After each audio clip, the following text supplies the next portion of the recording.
Help me with the towel. Here.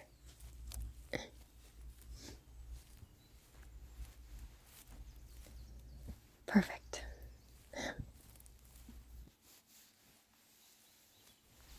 This is a great spot. Mm-hmm. It's not too sunny here. So, are you hungry? Yeah, me neither. Not yet.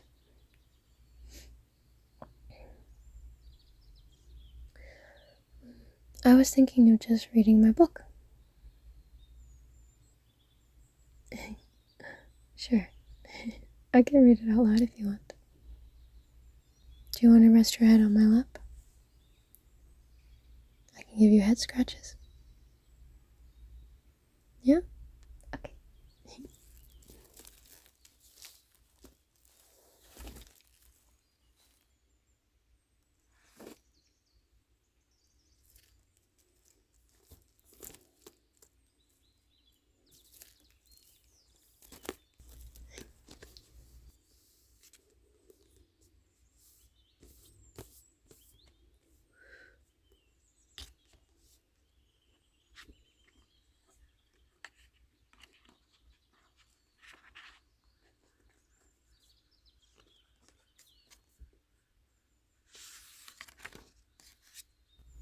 Ready?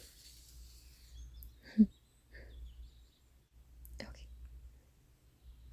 Chapter 1, in which Sophie talks to hats. In the land of Ingary, where such things as 7-league boots and cloaks of invisibility really exist, it is quite a misfortune to be born the eldest of 3. Everyone knows you're the one who will fail first and worst if the 3 of you set out to seek your fortunes. Sophie Hatter was the eldest of 3 sisters. She was not even the child of a poor woodcutter, which might have given her some chance of success. Her parents were well-to-do and kept a lady's hat shop in the prosperous town of Market Shipping. True, her own mother died when Sophie was 2 years old, and her sister Letty was 1 year old. And their father married his youngest shop assistant, a pretty blonde girl named Fanny. Fanny shortly gave birth to the 3rd sister, Martha. This ought to have made Sophie and Letty into ugly sisters, but in fact, the 3 girls grew up very pretty indeed, though Letty was the one everyone said was most beautiful. Fanny treated all 3 girls with the same kindness and did not favor Martha in the least. Mr. Hatter was proud of his 3 daughters and sent them all to the best school in town.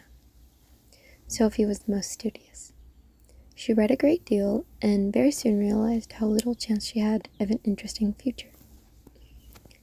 It was a disappointment to her, but she was still happy enough, looking after her 3 sisters and grooming Martha to seek her fortune when time came.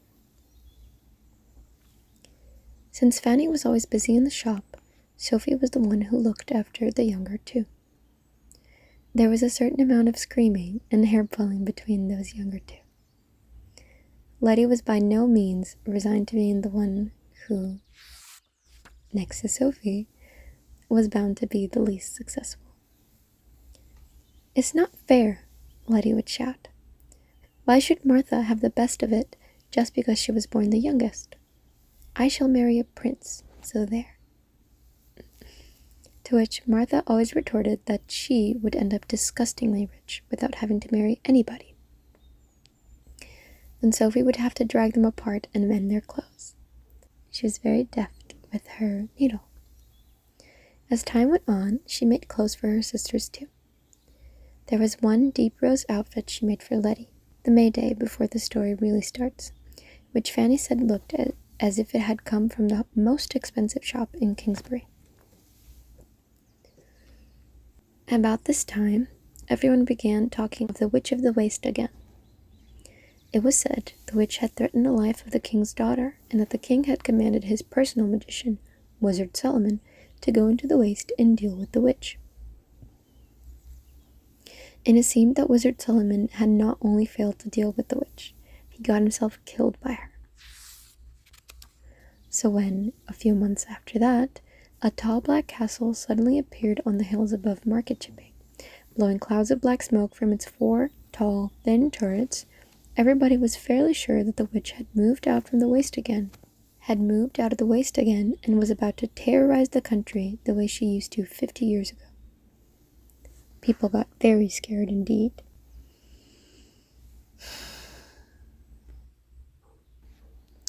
Nobody went out alone, particularly at night. What made it all the scarier was that the castle did not stay in the same place. Sometimes it was a tall black smudge on the moors to the northwest. Sometimes it reared above the rocks to the east, and sometimes it came right downhill to sit in the heather, only just beyond the last farm to the north. You could see it actually moving sometimes, with smoke pouring out from the turrets in dirty gray gusts. For a while, everyone was certain that the castle would come down into the valley before long, and the mayor talked of sending to the king for help. But the castle stayed roving about the hills, and it was learned that it did not belong to the witch, but to Wizard Howl. Wizard Howl was bad enough. Though he did not seem to want to leave the hills, he was known to amuse himself by collecting young girls and sucking the souls from them. Or some people said that he ate their hearts. He was an utterly cold-blooded and heartless wizard, and no young girl was safe from him if he caught her on her own. Sophie, Letty, and Martha, along with all the other girls in Market Chipping, were warned never to go out alone, which was a great annoyance to them. They wondered what use Wizard Howl found for all the souls he collected. They had other things on their minds before long, however, for Mr. Hatter died suddenly, just as Sophie was old enough to leave school for good. It then appeared that Mr. Hatter had been altogether too proud of his daughters.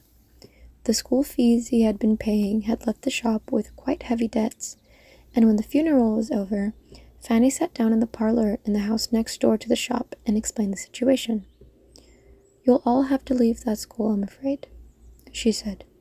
"I've been doing sums back and front and sideways, and the only way I can see to keep the business going and take care of the 3 of you is to see you all settled in a promising apprenticeship somewhere. It isn't practical to have you all in the shop. I can't afford it. So this is what I've decided. Letty first." Letty looked up, glowing with health and beauty which even sorrow and black clothes could not hide. "I want to go on learning," she said. "So you shall, love," said Fanny. "I've arranged for you to be apprenticed to Cesares, the pastry cook in Market Square. They have a name for treating their learners like kings and queens, and you should be very happy there, as well as learning a useful trade. Mrs. Cesares is a good customer and a good friend, and she's agreed to squeeze you in as a favor." Letty laughed in the way that showed that she was not at all pleased. "Well, thank you," she said. "Isn't it lucky that I like cooking?" Fanny looked relieved. Letty could be awkwardly strong-minded at times. "Now, Martha," she said, "I know you're full young to go out to work, so I've thought round for something that would give you a long, quiet apprenticeship and go on being useful to you whatever you decide to do after that. You know my old school friend, Annabelle Fairfax?" Martha, who was slender and fair, fixed her big gray eyes on Fanny, almost as strong-mindedly as Letty. "You mean the one who talks such a lot?" she said. "Isn't she a witch?" "Yes, with a lovely house and clients all over the Folding Valley," Fanny said eagerly. "She's a good woman, Martha. She'll teach you all that she knows, and she'll very likely introduce you to the grand people she knows in Kingsbury. You'll be all set up in life when she's done with you." "She's a nice lady," Martha conceded. "All right." Sophie, listening, felt that Fanny had worked everything out just as it should be. Letty, as the second daughter, was never likely to come to much, so Fanny had put her where she might meet a handsome young apprentice and live happily ever after. And Martha, who was bound to strike out and make her fortune, would have witchcraft and rich friends to help her. As for Sophie herself, Sophie had no doubt what was coming. It did not surprise her when Fanny said, "Now, Sophie dear, it seems only right and just that you should inherit the hat shop when I retire, being the eldest as you are. So I've decided to take you on as an apprentice myself, to give you a chance to learn the trade. How do you feel about that?" Sophie could hardly say that she simply felt resigned to the hat trade. She thanked Fanny gratefully. "So that's settled then," Fanny said. The next day, Sophie helped Martha pack her clothes in a box, and the morning after that, they all saw her off in the carrier's cart, looking small and upright and nervous. For the way to Upper Folding, where Mrs. Fairfax lived, lay over the hills past Wizard Howl's moving castle. Martha was understandably scared. "She'll be all right," said Letty. Letty refused all help with the packing. When the carrier's cart was out of sight, Letty crammed all of her possessions into a pillowcase and paid the neighbor's boot boy 6 pence to wheel it in a wheelbarrow to Cesare's in Market Square. Letty marched behind the wheelbarrow, looking much more cheerful than Sophie expected. Indeed, she had the air of shaking the dust of the hat shop off her feet. The boot boy brought back a scribbled note from Letty, saying that she had put her things in the girls' dormitory and Cesare seemed great fun. A week later, the carrier brought a letter from Martha to say that Martha had arrived safely and that Mrs. Fairfax was a great dear and uses honey with everything. She keeps bees. That was all Sophie heard of her sisters for quite a while, because she started her own apprenticeship the day Martha and Letty left. Sophie, of course, knew the hat trade quite well already. Since she was a tiny child, she had run in and out of the big work shed across the yard where the hats were damped and molded on blocks. And flowers and fruit and other trimmings were made from wax and silk. She knew the people who worked there. Most of them had been there when her father was a boy. She knew Bessie, the only remaining shop assistant. She knew the customers who bought the hats and the man who drove the cart which fetched raw straw hats from the country to be slapped on the blocks in the shed. She knew the other suppliers and how you made felt from winter hats.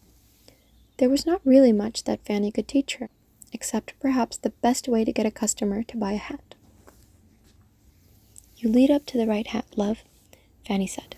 "Show them the ones that won't quite do first, so they know the difference as soon as they put the right one on."